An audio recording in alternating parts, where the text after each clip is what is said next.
कांग्रेस चुनाव पैसे के बल पर कैसे लड़ती है, इसका और एक उदाहरण सामने आया है।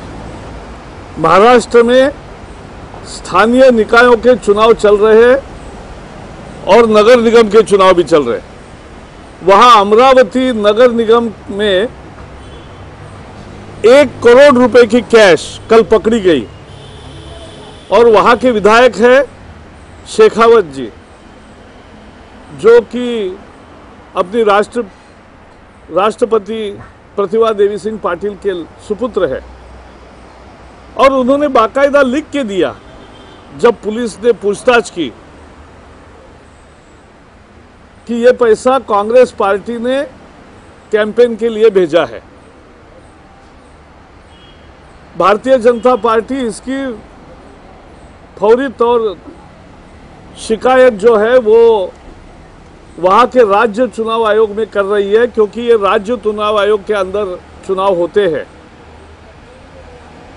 हम मांग करते हैं कि इसकी जांच हो, क्योंकि कोई भी कानून 1 करोड़ रुपए कैश भेजने की इजाजत नहीं देता। और जबकि वहां के कांग्रेस पदाधिकारियों ने लिख के दिया है बाकायदा पुलिस को कि हमारे 87 उम्मीदवार हैं, उनके लिए 1-1 लाख रुपए, और पार्टी सिटी पार्टी के लिए, शहर के लिए 13 लाख रुपए, ऐसा ये 1 करोड़ नकदी भेजे है। नकदी 20,000 रुपए से ज़्यादा कोई पार्टी भेज नहीं सकती है, और अगर पार्टी फंड्स भेजती है तो अकाउंट से बाकायदा अकाउंट्स में जाते हैं। लेकिन ये सरासर सारे वित्तीय नियमों का उल्लंघन है, कानून के सारे प्रावधानों का उल्लंघन है। और अगर कोई लिख के ये दे दे तो ये बहुत ही गंभीर मसला है। इस पर निश्चित रूप से जांच होनी चाहिए और इनकम टैक्स और बाकी को भी देखना चाहिए कि इस तरह से ये पैसे का सोर्स क्या है, कहाँ से आया है।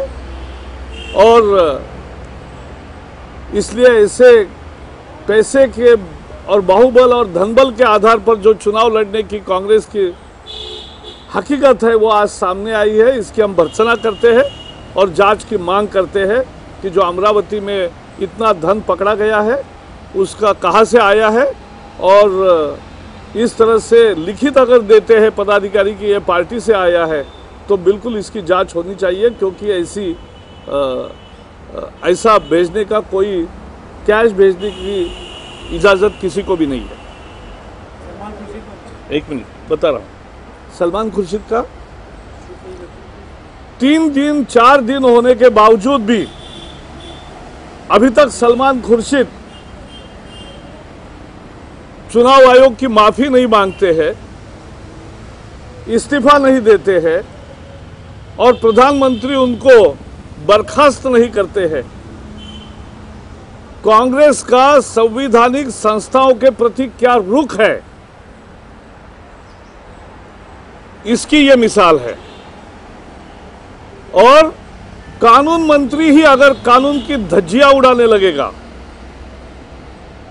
तो फिर देश में कानून का पालन करो, ये किस मुंह से ये कहेंगे। चुनाव आयोग के पास जो अधिकार है, उन्होंने महामहिम राष्ट्रपति को अपनी शिकायत भेजी है। ऐसा प्रसंग आज तक कभी नहीं आया चुनाव में। लेकिन अगर सलमान खुर्शीद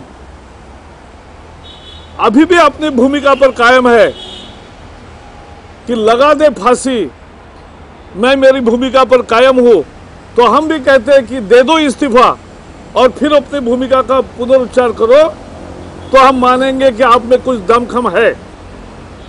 लेकिन इस्तीफा नहीं दोगे, कानून मंत्री बने रहोगे और कानून की धज्जियां उड़ाएंगे, ये कभी सहन नहीं करेंगे और इसका मुखालफत होगी, सब जगह होगी।